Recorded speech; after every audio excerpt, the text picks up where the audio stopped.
Pour démarrer cette formation sur PHP, nous allons d'abord définir ce qu'est ce langage et comment il fonctionne.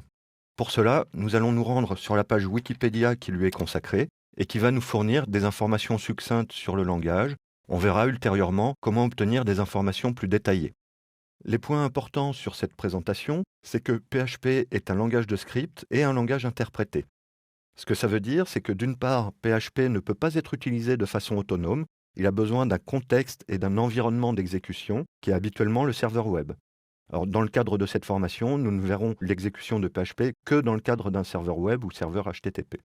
D'autre part, cela veut dire que le code PHP est écrit et stocké sur le serveur sous forme de fichiers texte.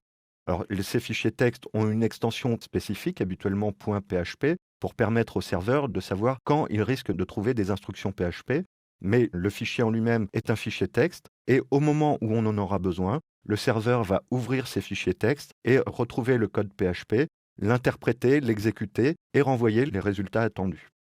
Pour être un petit peu plus concret, lorsque vous allez demander à votre navigateur, qu'on appelle aussi le client, d'afficher une page web, que ce soit par le biais de la barre d'adresse ou en cliquant sur un lien, vous allez en fait ouvrir une requête HTTP vers un serveur qui est identifié par son nom de domaine ou par son adresse IP, vers une page spécifique qui sera identifiée par le chemin que vous demandez, et le serveur va vous renvoyer le contenu de ce fichier que le navigateur pourra ensuite afficher. Donc dans le cadre d'une page HTML classique, le serveur se contente de lire le fichier HTML et d'en renvoyer le contenu au navigateur. Le navigateur ensuite pourra l'afficher en interprétant les balises. Dans le cadre d'un fichier PHP, le serveur va essayer de trouver les portions de code PHP. Quand il en trouvera, il va exécuter ce code qui va renvoyer un résultat. Et c'est l'ensemble de ce résultat qui va être renvoyé au navigateur pour permettre un affichage. Cela veut dire que dans vos pages HTML créées en PHP, vous allez d'une part générer du contenu HTML grâce à PHP, et d'autre part récupérer des informations spécifiques, donc créer des pages dynamiques qui pourront changer à chaque appel de la page, ce qui va vous permettre d'avoir des pages web beaucoup plus vivantes et beaucoup moins statiques. Vous comprenez donc que le code PHP va être interprété et exécuté avant l'affichage de la page dans le navigateur.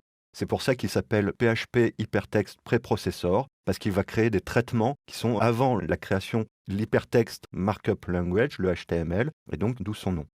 Ce qui veut aussi dire qu'une fois que la page est affichée, PHP n'aura plus la possibilité de modifier quelque contenu que ce soit, puisque son cadre d'exécution, c'est bien le serveur, et donc une fois que la page est dans le navigateur, tout le contexte PHP côté serveur a totalement disparu.